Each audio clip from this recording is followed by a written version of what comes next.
up, as I mentioned earlier, there were a few key topics that our planning committee identified as areas of interest and areas that they felt needed to be covered at this event. And one of those was rural transportation and rural transit. And so we've put together a great panel with the help of Megan Kimball from the Southern Environmental Law Center. So that panel, Karyl Fuller is a principal planner and rural planning organization director at the Central Pines Regional Council, bringing over 2 decades of experience in regional planning and GIS. She is the vice president of the North Carolina Association of Rural Planning Organizations, and she's previously held key roles with Foothill Regional Commission and 2 planning commissions in Vermont. Megan Kimball is the senior attorney at the Southern Environmental Law Center, where she advocates for transportation and land use planning that aligns with SELC's climate and equity goals. Dawna Ledbetter is a lifelong native of McDowell County and a dedicated community advocate, serving as the Director of Equity for Western Marion County Forum Incorporated. Her experience includes 18 years as community transportation services. She passionately supports education and educates and facilitates access to essential services and resources. Ayo Wilson is the Director of Clean Energy and Climate Justice at the West End Revitalization Association. In his role, he works to maintain and support sustainable communities of color in Alamance County by advocating for access to basic public amenities and equitable infrastructure. And then finally, Omega Wilson is the co-founder of the West End Revitalization Association with his wife Brenda in 1984 to combat decades of denied access to basic infrastructure and environmental justice in Alamance County. So please join me in welcoming our panel today.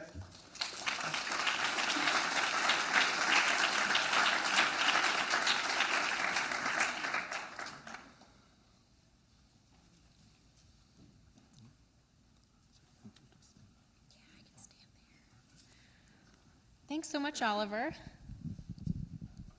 I'll let everybody get settled, and I can introduce myself a little bit more. So as Oliver said, I'm a senior attorney at the Southern Environmental Law Center. I focus on transportation and land use policy in North Carolina. My office is right here in Chapel Hill. Just last year, we kicked off an initiative we're calling Clean Connected Communities, with the basic idea that we want to bring people together from across the state to advocate for the types of communities that they want. And so part of that is to support communities in creating that vision and giving them the resources that they need to achieve that. But then a big part of it is bringing people together to advocate for statewide policy change as well as local policy change, because we need to make some big changes in North Carolina in order to enable a lot of those visions to come to fruition. So a lot of people sometimes say, Megan, Southern Environmental Law Center, you know, why do you guys care about transportation so much? And several reasons. One big one is climate change. As many of you probably know, transportation is the primary cause of climate change here in North Carolina. You know, before I started in on this work, I just assumed, you know, you think about climate change, you think about smokestacks. When in reality, a lot of our carbon emissions are due to tailpipe emissions from cars and SUVs. So we want to do what we can to support mode shift, so encouraging people to get out of their cars and start walking, biking, taking the bus. And so we're really grateful to all our friends in the cycling community, the bike ped community, for all of your advocacy, because we really share a lot of the same goals. But then also equity is a central part of our mission. So we want to be able to support all communities to achieve their vision. And as we started out in doing this Clean Connected Communities work, we narrowed in on needing to make sure we support our rural communities. So I was very glad to hear from Oliver that BikeWalk NC wanted to highlight issues facing rural communities in North Carolina, and I'm pleased to present our panelists. So I wanted to kick things off just with a quick intro round. Oliver did a great job introducing us, but if everybody wouldn't mind just describing the community you live in or the communities we work with, and maybe mention what the best benefits are of living in a rural place, and one of the biggest transportation challenges you face. And if you could all mention a different one, that would be helpful. So we can start with Mr. Omega Wilson. Omega Wilson, Western Revitalization Association, Mebane, North Carolina. First of all, I'd like to mention my wife and I just celebrated our 50th wedding anniversary the first of this month.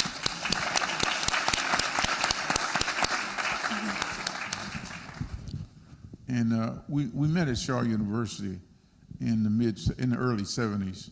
And of course, some of you may know Shaw University is HBCU in downtown Raleigh. And I was a very, very country kid that lived on a dirt road called Hickory Road, dairy farms all around, right?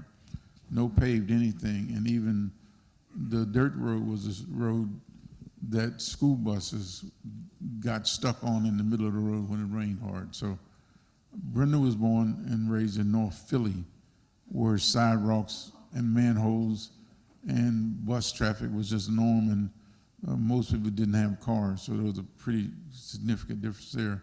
So we moved to Mississippi and we moved back to North Carolina. And the daring thing that we saw was that black communities still had no paved streets. And this was 40-some years later. Still had dirt paths, still didn't have water and sewer and sidewalks in the city, in Mebane, North Carolina. If you look at the map, the district map, highway map that you picked up at the desk earlier, is District 7, it's Alamance County, right at the center and the top of the map is where I grew up. So we'll talk about some positive things later, but it was tragic and very racial, very hateful, very clannish, still is. So looking at where you go and when you went day and night would be a question of people being concerned about whether you came back safe and sound, as my grandmother would say, it all in one piece. So we'll talk about some of the positive things a little bit later on. Hi, everybody. My name is Ayo Wilson, the Director of Clean Energy and Climate Justice at Western Revitalization Association. For me, growing up in Mebane, starting at the age of 8, third grade on, it was quite rural. There are places there now that if you grew up there and spent some time away, you wouldn't recognize. You get lost. You need Google Maps or Waze. I think you guys use some of that. But I think a lot of communities in this country started in a rural fashion, whether there are places where people chose to live or they were forced to live, especially regarding people of color. But in those rural communities is the heart and the fabric of this country. There are a lot of stories and culture that remains untold and unrespected, disrespected, and not connected. So I think that's where the heart in the history and the part of the answer is for connecting our communities, whether it's transportation or otherwise. How y'all doing? I'm Dawna Good, and I'm Ledbetter. I'm from up the mountain, McDowell County. I'm 30 minutes from Asheville, so if anybody doesn't know where McDowell County is. The community I represent was mostly a black community, and our town is really, really small. It's only like 45,000 people, and black folks only represent 3%. The bypass came through and divided our community. So, but even though that division took place, our community continues to stay united to, right the wrongs that have happened in our community. So that's one of the best things about my community, and we'll get to the other stuff later. Thank you, Dawna. Is this on?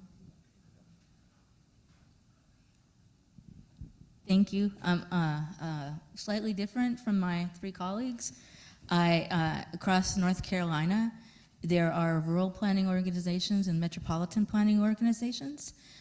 Pretty much every place in North Carolina is covered. I represent a rural planning organization, and the T is silent. Some states, they put the T out there, but transportation is involved.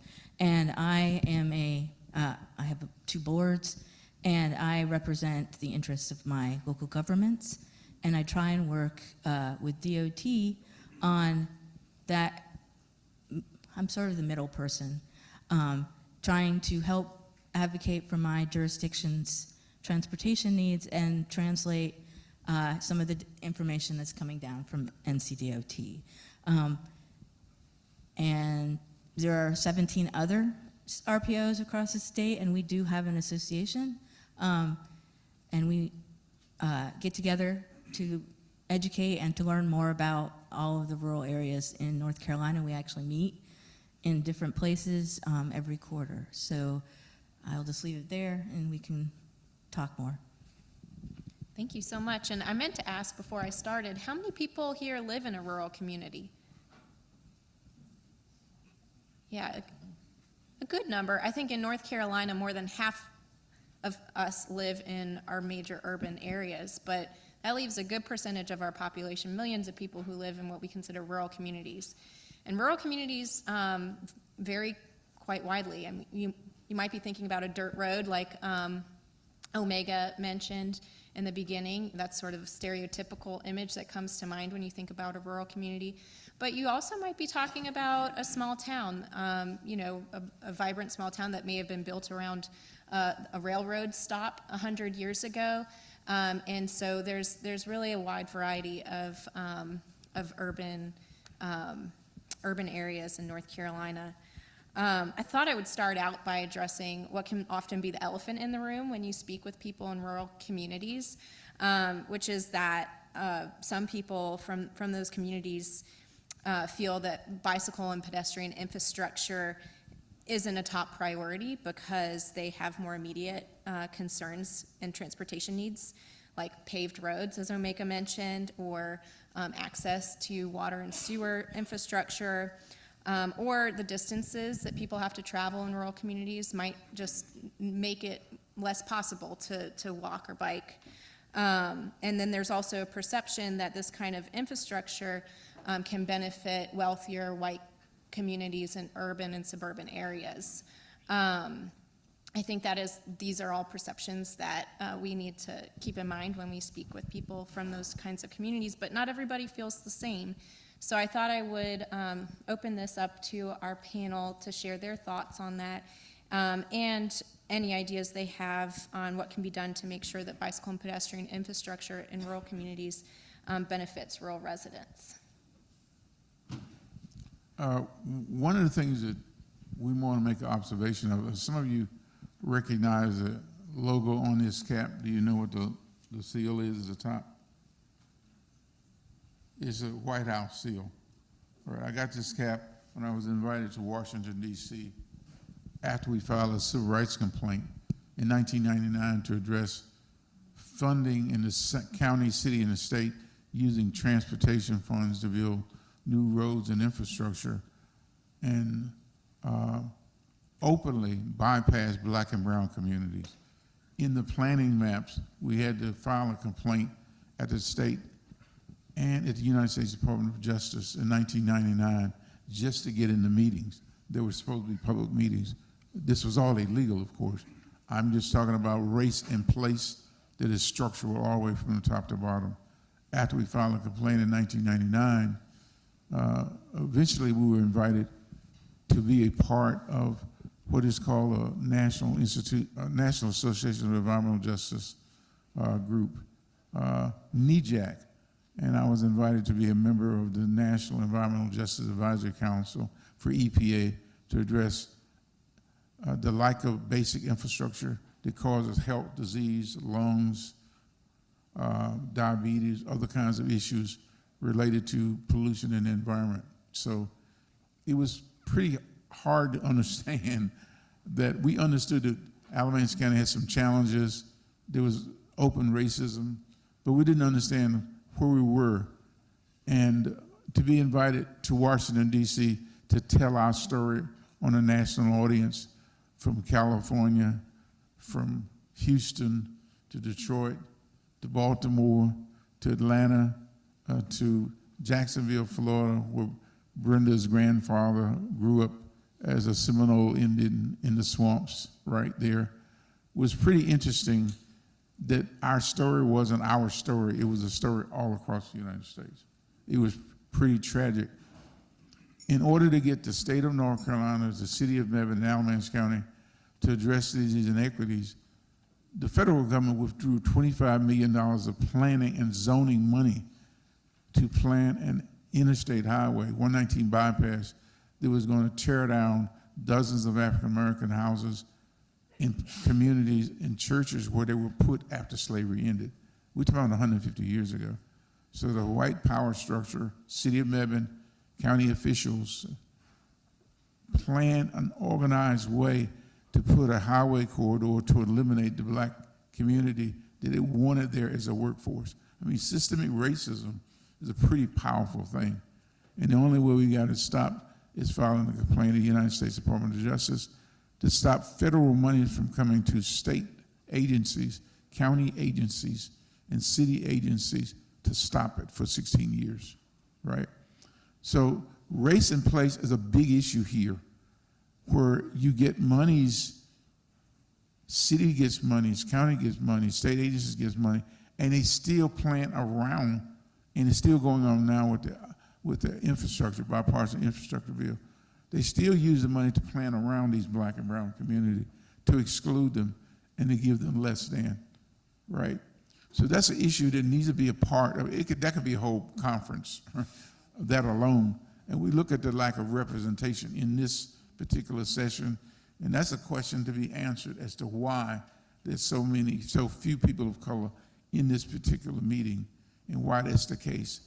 And maybe that could be addressed for the next annual conference. Hopefully we're well enough to come and share some of our thoughts. So to be invited to the White House to talk about an issue as a representative model for the whole country was pretty shocking to us, because the first time we was invited, I hung the phone up when we were called, because I thought somebody was playing with us. 2 days later, they called back and asked, Mr. Wilson, are you all right? And I said, I'm fine. Who is this? I said, this is the White House from the West Wing. We want you to come to Washington, D.C. Can you be there in 2 days? This is right after President Obama was elected. 2 weeks. Can you be there? Bring your ID. And I said, yes. Now, I wasn't the only representative. I was just chosen out of a group of about 25 environmental justice groups. There were Latino, Latinx, there were low-income white communities, indigenous and black communities, right? We were the representative that was chosen to represent the southeastern part of the whole United States. Region 4, it has 8 states, the blackest region of the whole United States, the former slave states.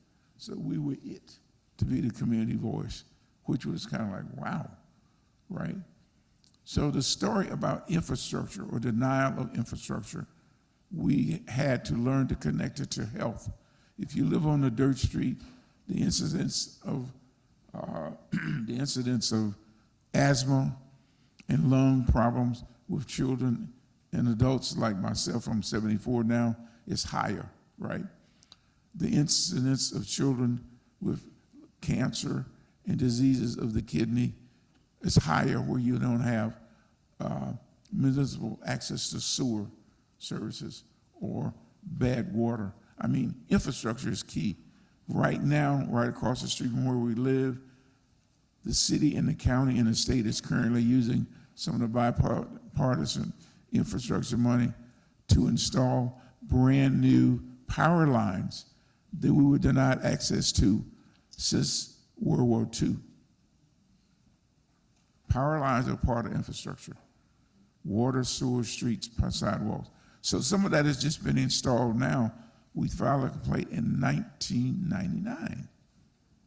Some of it is just being gotten to. We'll talk about some of the other things. I'm going to get to the positive part. Is going to come later. We'll talk about some of the positive things that's happened as a result of that work, where we fought city council officials that dared the federal government to come to Mebane City Council meetings, and they call them damn Yankees. Go back to Washington, D.C. This is government officials in open meeting. So there's a systemic racism in different parts of the country, but our county is really, really tough in Alamance County. We still have a Confederate monument, by the way, in front of the courthouse, still there with a fence around it. Thank you.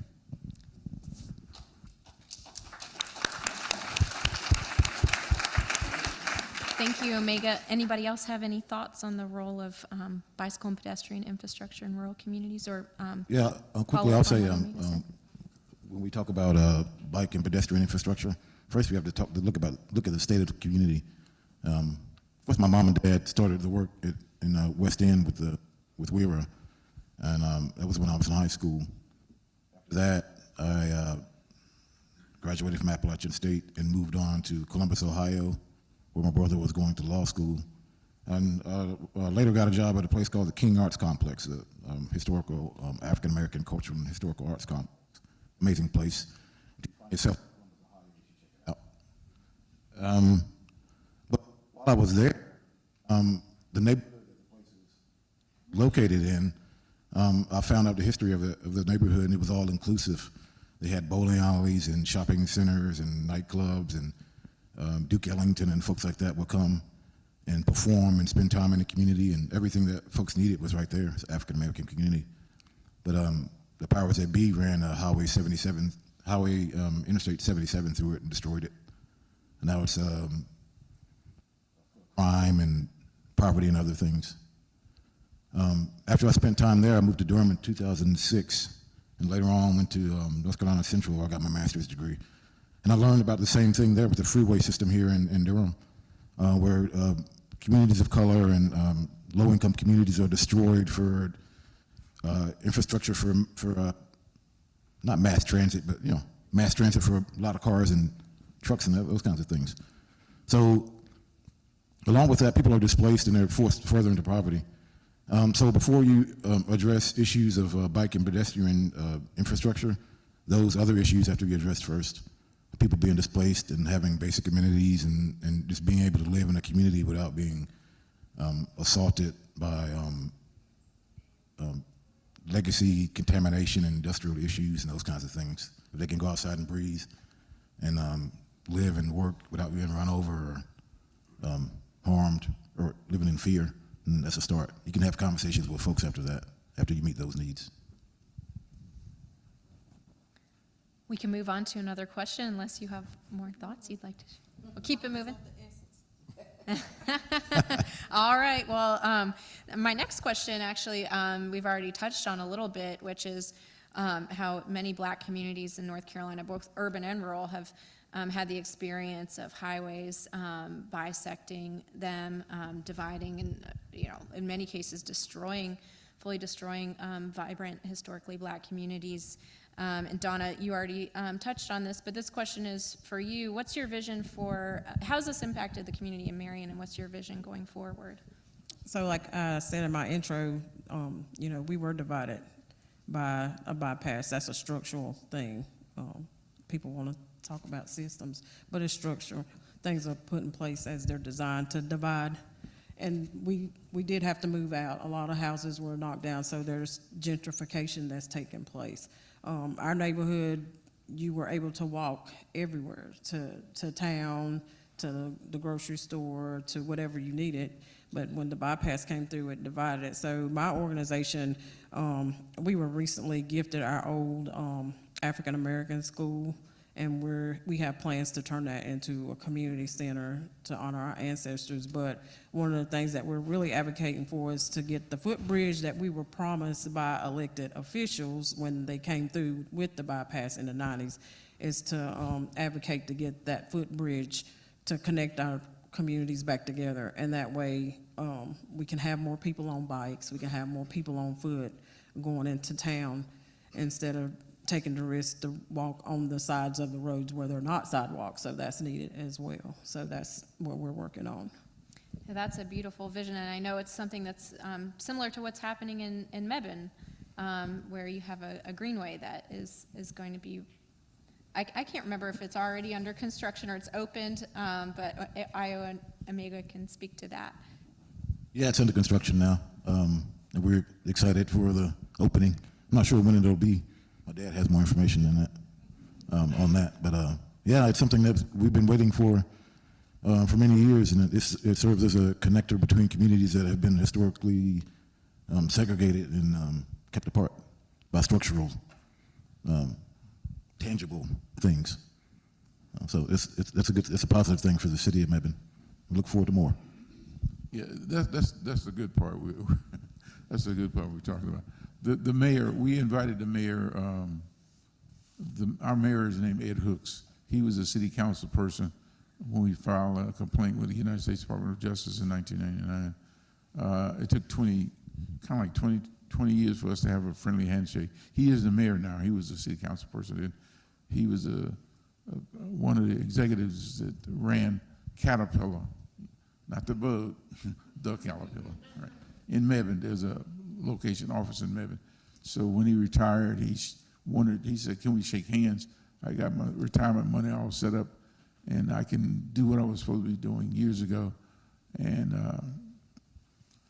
I want to do the right thing. I want to help correct some of the problems that I created.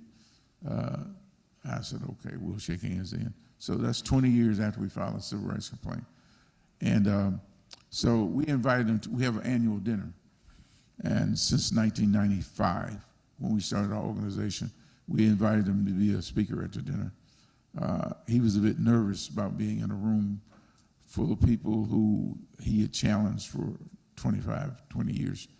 And we brought the planning director and contractor to speak also, to talk about this greenway that was going to connect the historic black community with the historic white community.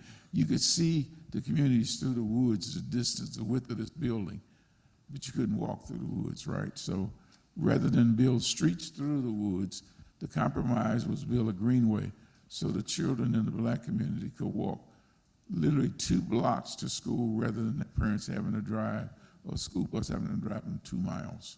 So now the greenway is under construction. The path has been cut, the gravel has been laid, and all this kind of stuff. So it's going to connect the Arts and Community Center, the school, the black and white communities, and other sections. That first greenway in the city of Mebane is $1.3 million, and that's just part of it. So that's a positive. That's a social construct of getting together in order to do a physical construct of getting together. And the greenway, when it's done, will be accessible for walkers, for bikers, and hopefully for people on scooters, as well as wheelchairs. The greenway is a greenway with trees covering it with a canopy, so children can walk without inhaling exhaust from cars. And of course, you know these kids are going to be out there playing after school and on the weekend. They're going to be doing everything kids can do in a more safer place than being on the sidewalks or in the street. So this is a big deal, big deal. We're not sure how many other places are doing it exactly like this in Alamance County, but to have it's taken this long. Oh, it's taken this long, right? But that's one of the positives, the human positive, as well as a physical structural positive. A lot of the people who were city officials, county officials who fought us tooth and nail from the beginning are deceased now or retired, but some of the ones who are left say it's time to do better and change our image. So that's a positive. Yeah, that's so exciting. And so we're excited for this greenway, and we hope that Marion's able to get the footbridge over the highway. Keeping in with the positive, this next question is for Ayo, and maybe Karyl might have some thoughts on this too. But we were speaking a couple days ago about infill housing development in Mebane, and I know one issue that is front of mind for many rural communities is how do we keep young people in our rural communities? Because oftentimes people go to school and then move away to more urban areas, and so Ayo and I were talking about the benefit of infill housing development in small rural towns, and how our bicycle and pedestrian infrastructure there can be central to to attracting youth to stay in rural communities. And so I was wondering if, Ayo, you could speak a little bit to that. Yeah, now I think we're seeing a trend of people wanting to live in smaller cities over larger ones. People want that small city feel with a big city connectedness. You can use both of those words.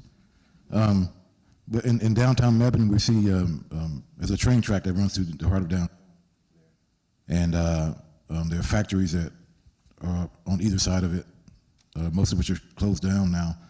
They're being changed and turned into residential housing. Along with that, there are places in Mebane that were forests and pasture land that are being developed into subdivisions and communities and neighborhoods. So that's boosted Mebane's population to 20,000 when it used to be a wee little place. So I think that the bike and pedestrian traffic make communities and public spaces more accessible. There's less traffic emissions, and it's healthier for folks to breathe and live. Safer for folks to move and walk around outside on bikes and scooters and all those kinds of things. It's accessible for people with disabilities. But there also has to be a justice lens. With bike lanes and greenways, they should be used to connect historically disadvantaged communities. And in the new, like I touched on earlier, the new infrastructure has to be paired with basic amenities and remediation of contaminated spaces, like the places that they're using downtown Mebane, some of which are being used, repurposed, and some of which are being torn down completely. The ones that are being used, repurposed to have, that should fall into that focus. Along with that should be affordable housing along those routes, and safety from train lines. I know in Mebane, in a lot of rural places that are growing in population, there might be, of course there's some train crossings, but they're usually for cars. If there's a traffic arm that comes down or not.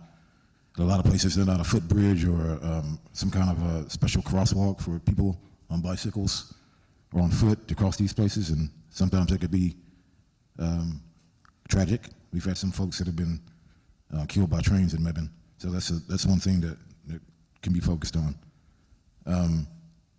But I think one big thing in this area is more focus on planning and funding for bike and pedestrian, and less on highway and freeway infrastructure that has dissected and destroyed communities of color and low-income communities, low-wealth communities for decades since they started planning highway and freeway infrastructure and freeways across this country. So that's one main thing that should be kept in mind. Thanks. Karyl, do you have any thoughts on the ability of bicycle and pedestrian infrastructure to sort of revitalize small rural towns and attract younger people to stay? I think it's, at least, I'm not in my current job. I represent the Central Pines RPO, which is right here and just on the east of the triangle, more Chatham, Orange, parts of Orange, and Lee counties. But my previous job at Foothills, we put in a 13.5-mile rail trail.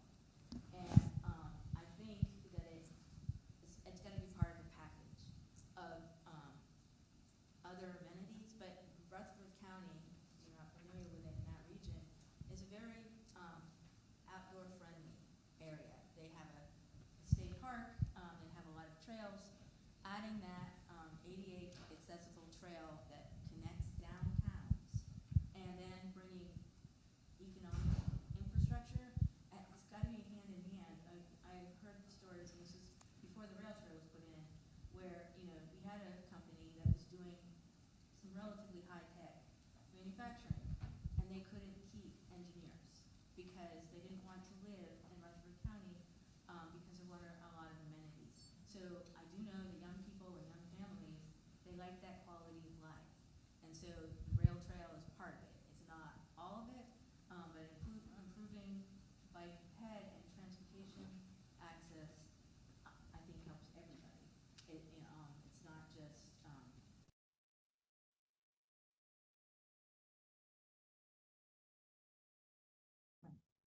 showed that we are planning connections to those places that have been historically underserved. Because environmental justice isn't just minimizing the downside, it's making sure everybody has access to the goods. Thank you, Carol. That's so important. This next question, I'll start with Omega.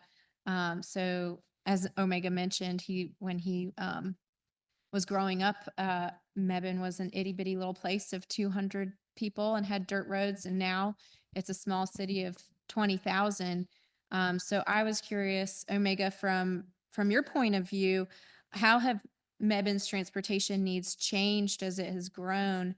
And what advice would you give to small rural communities that are experiencing suburban development pressure? First of all, I would encourage people to get involved. It's difficult sometimes to be in those city council meetings and county commissioners meetings and planning board meetings. We were involved early on. And in fact, when we first wanted to speak up, because we were people of color, they did not want us to speak. It was a challenge because basically you had to come through somebody to go through somebody. It was old colonial way of addressing any issue in Mebane. And this is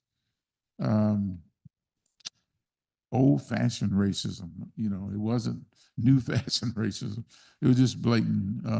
So it took us a while to write letters to the mayor to actually speak up for our concerns, and we didn't get very much response then. So planning and zoning was key. How you get involved in planning boards. We have a bike committee now, bike and pedestrian committee. They invite us. My wife and I have been a few times. They have all kinds of committees now because the city has grown tremendously, because all the farmland, the dairy farms now have been turned into industrial and distribution parks. We have a UPS. Some of you may have passed it on 85 going to Greensboro.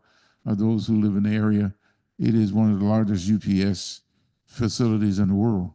We have a Walmart distribution facility right across the street from it, $100 million.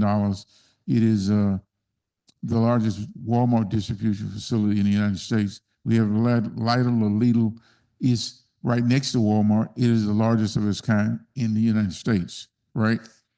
We have Prescient, we have Amazon, all of these are right beside each other. They used to be on the dairy farms that we used to hunt squirrels on, literally across the street from where I grew up. So, but one of the things that we're noticing is it is designed for tractor trailer trucks to come in and out, even though there are thousands of cars that come in and out for people going to work. So even the people who may live nearby going to work is not biker friendly. There are no sidewalks. And right now they're planning to pull a Buc-ee's service station. Some of you know what Buc-ee's is. Raise your hand. Is anybody? Oh, wow. Everybody knows Buc-ee's. Too much. I always say too much Buc-ee's. Whoa. But Buc-ee's, the only one that's going to be built in North Carolina right now, will be built right next to the entranceway of this industrial park where Walmart and all these other giant facilities have been built. But the way they've been built, they're not being built for pedestrian friendly, for walking, biking, or anything else, even though for the people who work there. So the growth is skipped a lot of steps. It's grown from tiny, tiny, tiny to giant, giant, giant in one fell swoop. So the exit where the Buc-ee's is not large enough to build a Buc-ee's. It hasn't been built yet. So Buc-ee's said, we'll pay $8 million to expand the exit of our own money before we build the Buc-ee's. That's money, right? So they have to go to the Department of Transportation. So one of the questions we asked is, in order to build the Buc-ee's, if you're going to expand the exit and the on and off ramp for tractor trailer trucks, and there's a giant truck stop right across the street already existing. Are you going to put sidewalks in? Are you going to put pedestrian crossings in? Are you going to put bike paths in? This is a planning and zoning issue that has to be addressed. And it will be one of the biggest confluence of a brand new type of site in the whole South, all in one place that used to be dairy farms where I grew up. So being involved in these complicated planning and zoning meetings and city council meetings, and they don't just have one, they have a series of planning meetings, they have a series of sub meetings, and then you have a series of city council meetings. So how to be involved. My wife and I went just to the Buc-ee's meeting, and it started at 5:30 and was over at 2 o'clock in the morning. 2 o'clock in the morning. Just talking about one facility. So how to get involved and how you address these issues is pretty tough. And a lot of bikers, bike organizations need to be proactive as far as addressing the disparity between Black and brown communities, because we have bike groups right in front of our house on a regular basis. Some in pods of 6, some in pods of 6, right in front of our door. And the first time I was in a transportation meeting was 30-some years ago, where I was invited when we filed a civil rights complaint, and they wanted $750,000 to build a bike path through our community, Black and brown community, that didn't have paved streets and water and sewer. And you put your finger beside your head and say, wait a minute, there's something wrong with this. You want to put a bike path through a Black and brown community for white people who own expensive bikes and drive through, and people don't have paved streets. There's something wrong with this picture. But that was one of the reasons we filed a civil rights complaint, and it was stopped. Go back to base one first, and then you get up to that part of it. I mean, the realities are really shocking, and we still are getting to the bike path part in Weston because we're still doing old infrastructure that we filed complaints about, almost 30 years ago.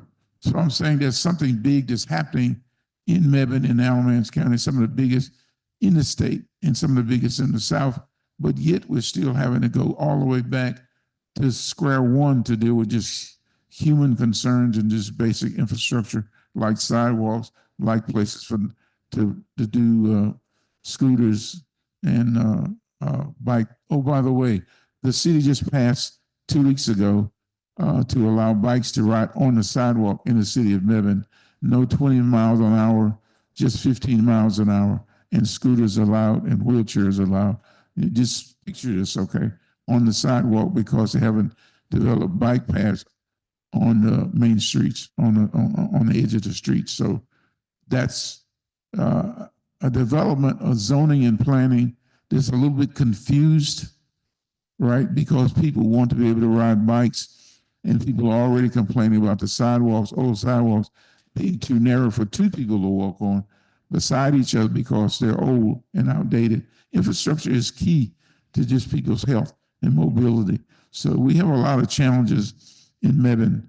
I don't know whether that answers the question or not. It's great. But we're all over the place in Mebane. We're some of the brand newest, oldest, biggest stuff in one of the smallest places in the state of North Carolina. And the people are literally falling all over each other trying to figure out how to make it work. Thank you, Omega. Yeah, public participation is key. I'm going to ask my last question, which I'll ask to Dawna and Karyl. That's a wild card question, which I didn't put on. I'm just came up with right now, which is I'd love for you to talk a little bit about safety in rural communities and for bicycle and pedestrians, bikers and pedestrians, but also the role that reliable transit plays in addressing safety concerns. I guess I can start. Rural safety is it's a big issue, and it's very complicated. One of the things that the DOTs like to do these days is put in rumble strips, and I know that they are not well liked by a lot of bike communities. And I also know that at least in North Carolina, some divisions have worked to try and make them better. But just to say that, we have a lot of roads in North Carolina, not like my previous state, where there's no shoulder. There's no place for a bicyclist or pedestrian to be. And just the crashes that we have, they're much more severe. The other thing about rural areas, just as just for everybody to realize, most everybody probably does, that even car crashes in rural areas are more severe, and the fatality rate is higher than they are in urban areas, even without the bike and ped issue. But as we all probably know, there's not enough money for all of it.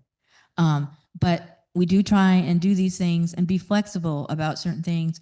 We are trying to encourage, when we modernize roads, that we at least put a shoulder. Yeah, it's not perfect. It's not the best, but at least gives a space, additional space for bikes and pedestrians to be. And we do want to hear from you as the bike and ped community at those meetings. I have seen more than once sidewalks and bicycle lanes or even paved shoulders get lost because the people who's, again, and I see their point too, their property is it's going to be impacted, and so they don't want it.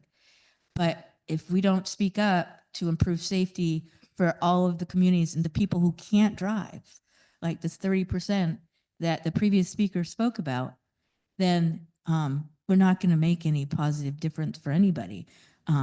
So, and also, just educating our elected officials about why this matters and encouraging them to do a bike audit or walk audit and see what the issues are, I think is key. But yeah, please don't be the silent majority, because if you don't say anything, then whoever speaks up, the squeaky wheel gets the grease.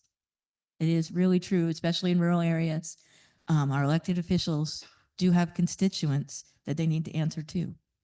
And you are one of them. So make sure they're answering to you too. That's all I have.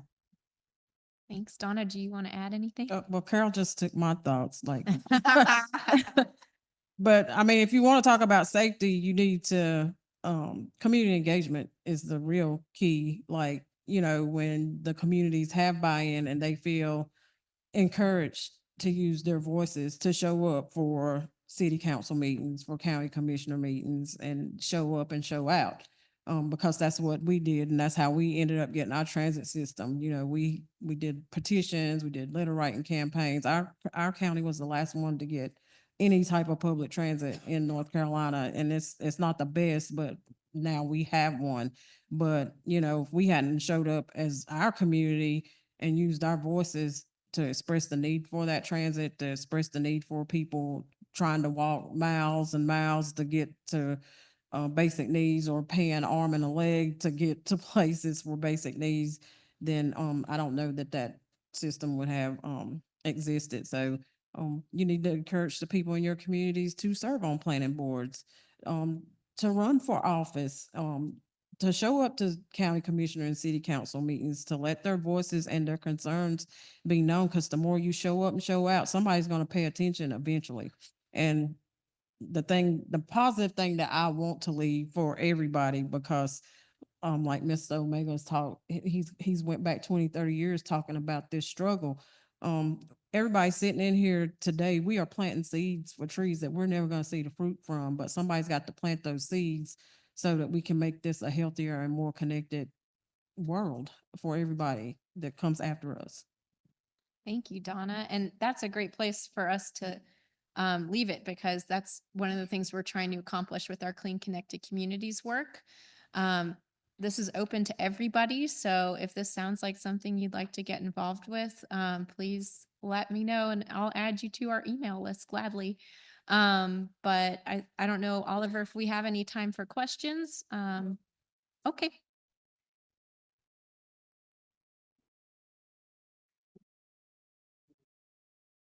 There we go. Are there any questions?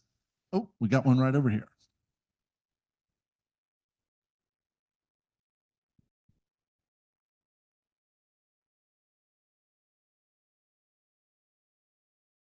Hi, so I'm Sharon Freeman. I grew up in a very rural location, no stoplights, none of those things, in Bladen County. So the community is East Arcadia. It is on the map, about 256 people. And I know the focus that seems to be a lot is talking about bikes, bike lanes, and sidewalks. That's not applicable in a true rural location. So why is the focus not public transportation? Because that's really how you're going to move your people. I am not riding a bike from East Arcadia to Elizabethtown, which is 12 miles. I'm just not going to do it. Or to Rigglewood, which is 6 miles, or to Leland, which is 30 some miles, where that's where most people are going to go to shopping. So why is the focus not public transportation for rural locations? My focus is for transit. And I think that's because the structures that have been put in place, because Black and brown folks, we're not big on bike, and I'm not going to speak for everybody because I'm like you. I'm not getting on a bike to ride anywhere. I might go to the Greenway and walk a couple of miles, but I'm not getting on a bike. But but public transit, that's like one of our focuses, and our hope is when we get our building that we can start our own transit system so we can serve our folks better, because the broader transit does not take care of all the needs of all the people. Yeah, I think part of your question would be addressed to the planning, the people who plan this, this activity. That I'm not sure we can answer that question. I can answer that question, but I do just want to reflect on something. Alamance County is predominantly rural, right? It is adjoining Orange County, where we are right now. Orange County is classified as one of the most progressive counties, and it is Alamance and Orange County used to be one county. The Alamance County part of it now is classified as one of the most conservative. It's just kind of ironic how these things work, and money, influence, and how it's grown with infrastructure. It's so strikingly different between one county and another. And some people, your front yard is in one county, your backyard is in another county. But politically and structurally, it is so different how money is spent and decisions are made. It just so happens there's a thing called ETJ. Maybe you know what ETJ, extraterritorial jurisdiction.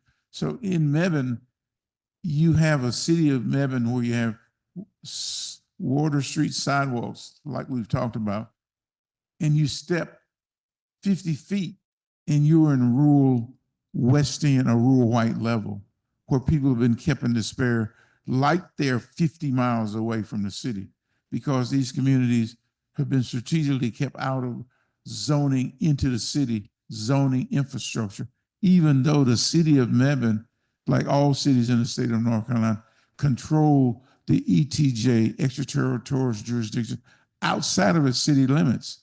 They control how it should be planned and developed and everything for, I think, up to a mile or so outside of its city limits. So structurally, some of those areas outside of the city limits may look like they're 50 miles away from the city by design, right? By design. And a lot of those are Black and brown communities historically, right, that have been left in place.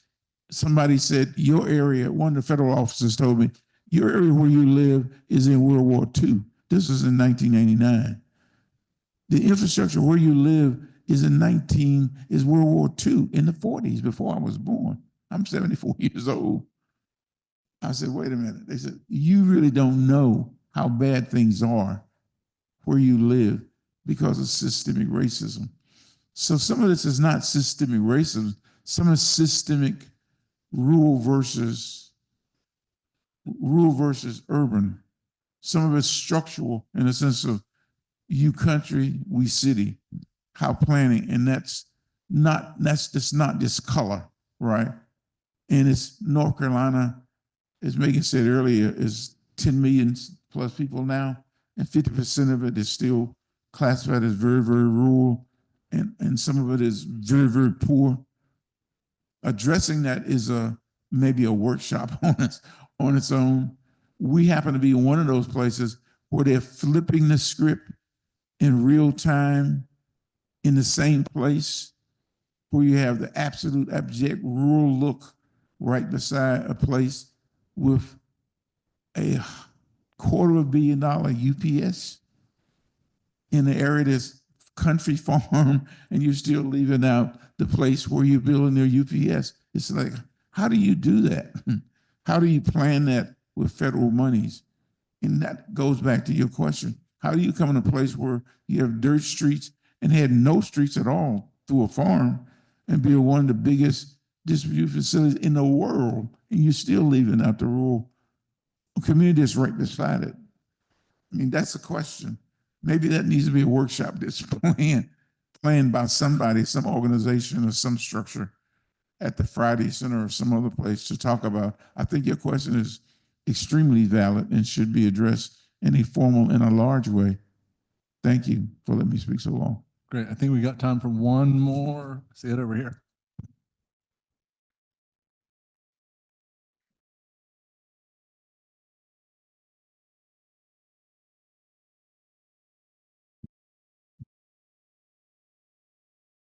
So, hi, my name is Jim. I live on the Outer Banks of North Carolina, where we don't experience a lot of economic disparity in my community, which is an interesting thing. I wanted to touch on something that I think is really beautiful that was mentioned, or maybe you didn't even realize you mentioned, is that like the idea behind this infrastructure, bicycle and pedestrian infrastructure, is inclusivity, not exclusivity. So Mega, you touched on maybe an exclusive bike lane that was going to be put in place before the real concerns of the community were even addressed. And that was like, no, absolutely not. Are you guys absolutely ridiculous? And then your son touched on the fact that they created some bicycle and pedestrian options in the community.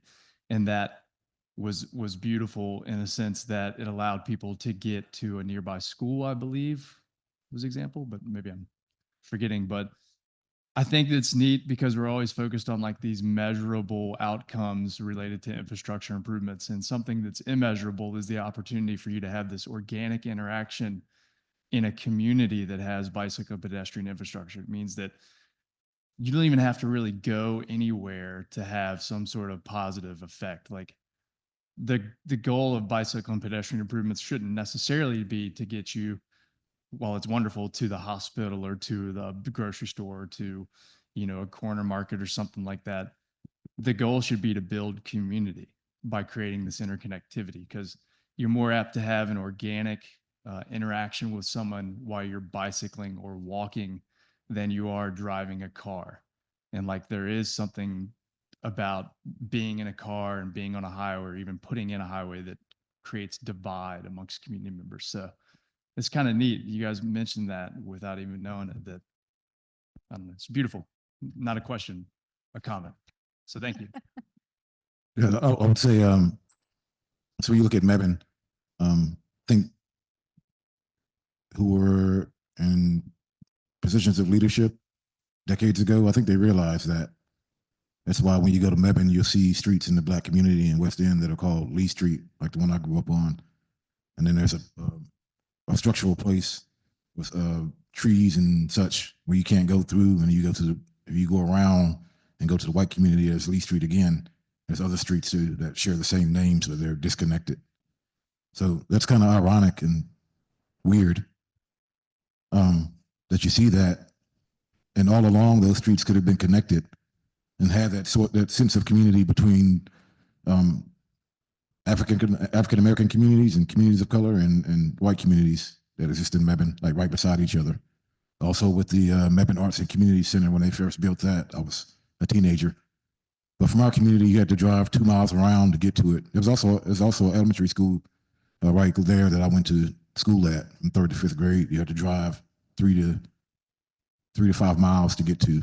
That now you can walk because these things are connected through sidewalks and bike paths and greenways and that kind of thing. So, that's something that I think people are mindful of, and people who don't want folks to be connected or engaged based on how they look, focus on those things and try to disrupt and destroy those things. But it's on us to be engaged in the civic process, vote, talk to the people who are elected officials, be an elected official, sit on boards, raise your voice, be a squeaky wheel,